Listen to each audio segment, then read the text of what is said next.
I recently found out that Germany has its own ancient Roman amphitheater, so naturally I travelled hundreds of miles to show it to you in this video, where we'll talk about why this forgotten little German town was once important enough to get its own mini colosseum, and how it uniquely relates to the downfall of both the Roman Empire and the Third Reich.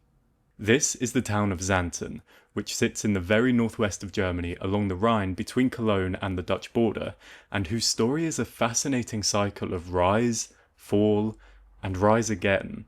It's the only town in Germany beginning with the letter X, and a lovely place that most people have never heard of. But here's one guy that you probably have heard of, Julius Caesar. His campaigns through what is now France pushed the Roman territory right up to the Rhine, but no further, because on the other side there were all these big scary Germanic people. So the Romans established a fort here on this side of the river with about 10,000 soldiers stationed there around 10 BC, which means that construction started here just barely before this other guy that you've heard of comes into the picture, and later on in this story he's actually going to be very relevant to the conservation of this site and why it still exists instead of having been built over.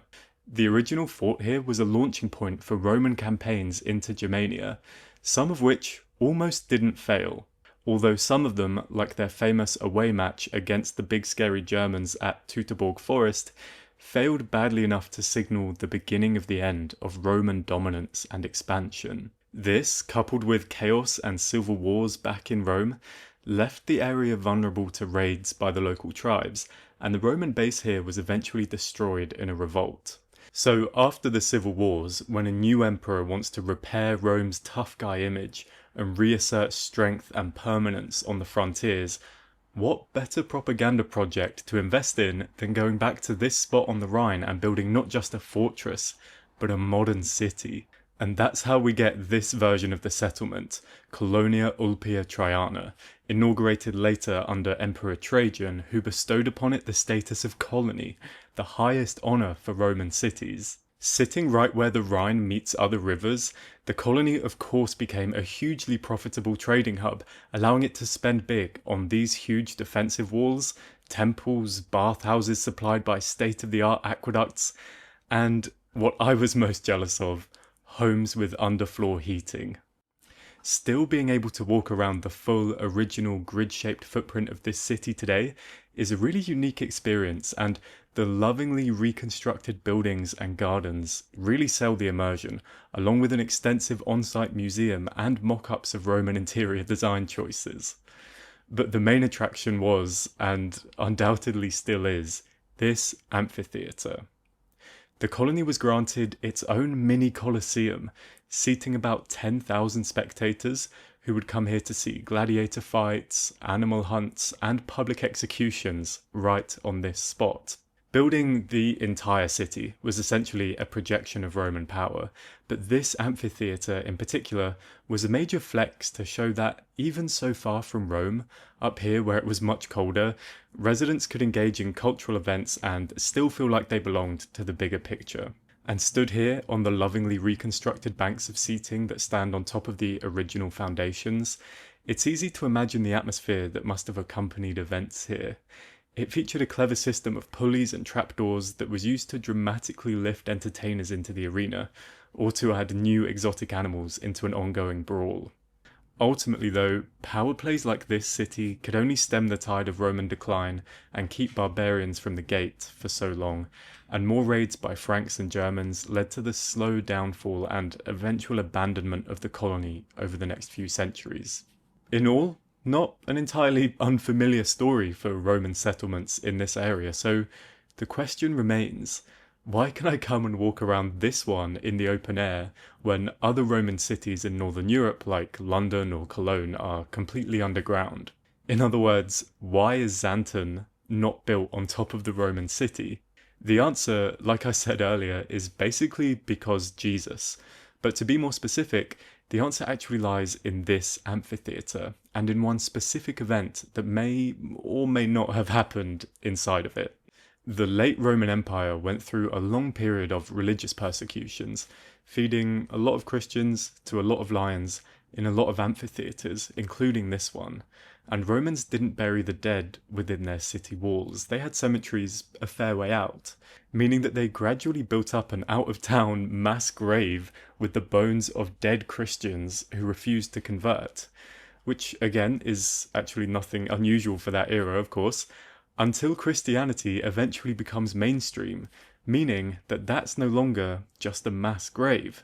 It's a treasure trove of the relics of fallen martyrs.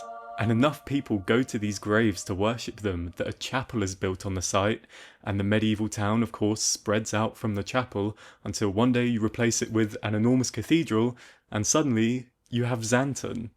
This is the Cathedral of St. Victor today, standing right at the heart of the German town. Victor of Xanten is a saint in the Roman Catholic and Eastern Orthodox churches, having been martyred inside the amphitheater here for refusing to worship the pagan gods. Relics were big business in the medieval era for attracting Christian pilgrimage tourism, and this cathedral has claimed to have his bones in its crypt since the 1200s, very similar to how claims about the three wise men drive tourism to Cologne. The problem is that Victor's first mention in the historical record is around 300 years after his supposed death, so like in any such cases, nobody can ever say for sure that he even existed, let alone, where he was killed and where his bones are today. But what's important isn't the truth of his legend.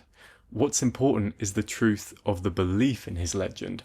And it's clear people believed in it, because rallying around the cult of St. Victor invigorated the local population and drew more settlers in from afar, until this new Xanten again became a fairly good regional player in the new medieval world. The whole place is even named after his sainthood.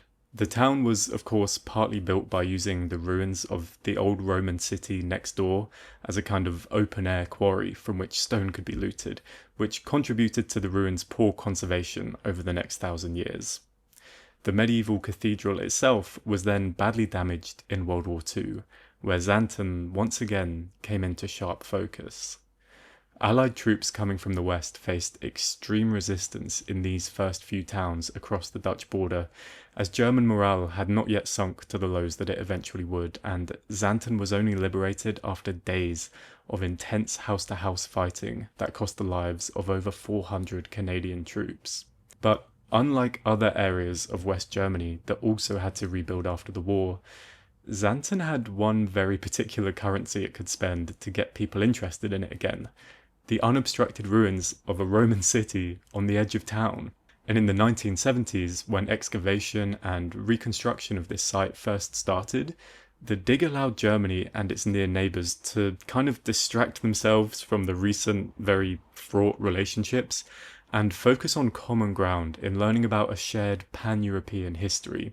And today, if you're passing through northwest Germany on the right day, you may even get to see live music, theatre, or historical reenactments from one of these seats, although I imagine the chance to pay to see brutal violence here is long gone. If you'd like to see another one of my field trip deep dives, click here to watch this video next, and don't forget to subscribe so that you don't miss any new ones.